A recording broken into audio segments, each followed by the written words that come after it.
छायावाद के स्तंभ कवि, छायावाद के प्रणेता, छायावाद के सबसे महान कवियों में से एक जयशंकर प्रसाद है। बीती बीती विभावरी जागरी, यह कविता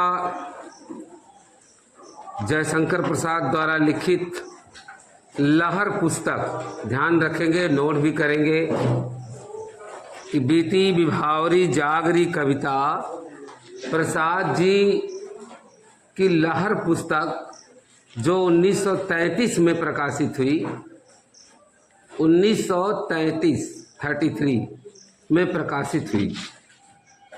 और यह जो गीत है, यह तत्कालीन परिवेश में पूरे राष्ट्र के लिए जागृति का संदेश है।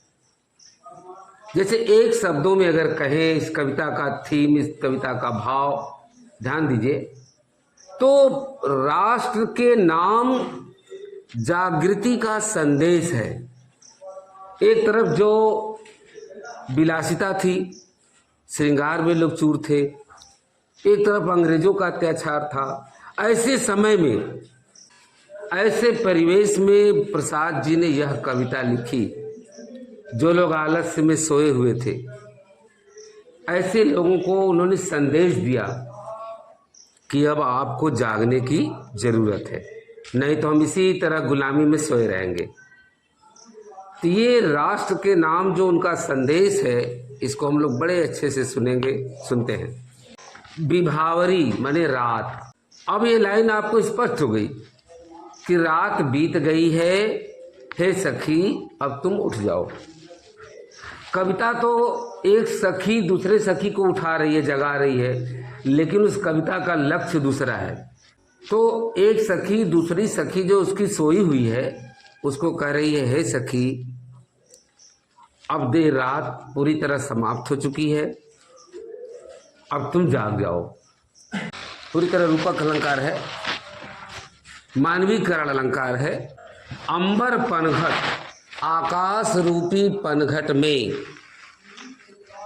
तारा रूपी घड़े को, देखिए तारा घट, तारा रूपी रूपक अलंकार है, बहुत बेहतरीन रूपक अलंकार का उदाहरण है।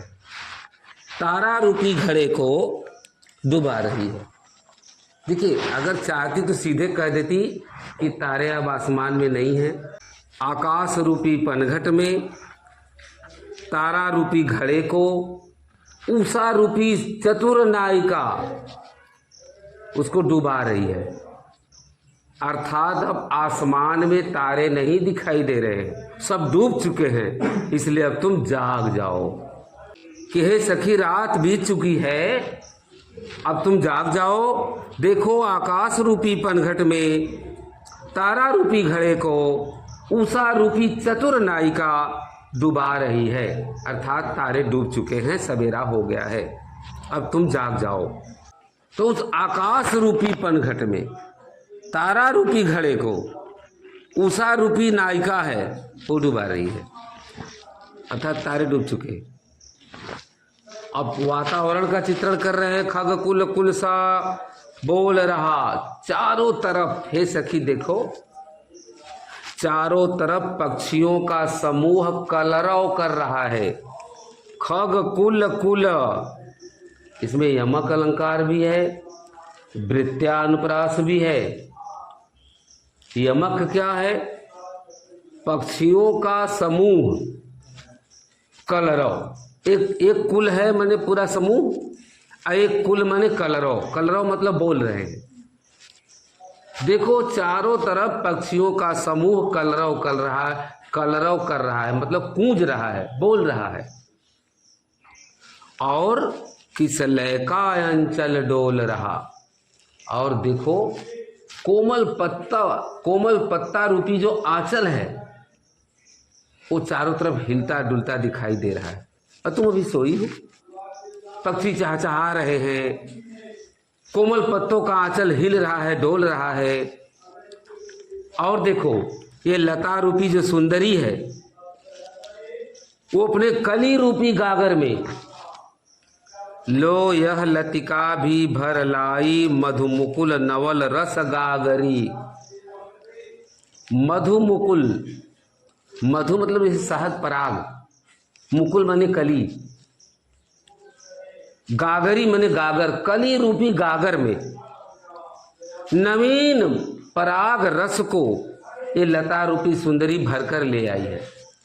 कहने का मतलब कि जो कलियां थी अब धीरे धीरे उसमें पराग विकसित हो गए हैं, अब वो फूल बन चुकी है।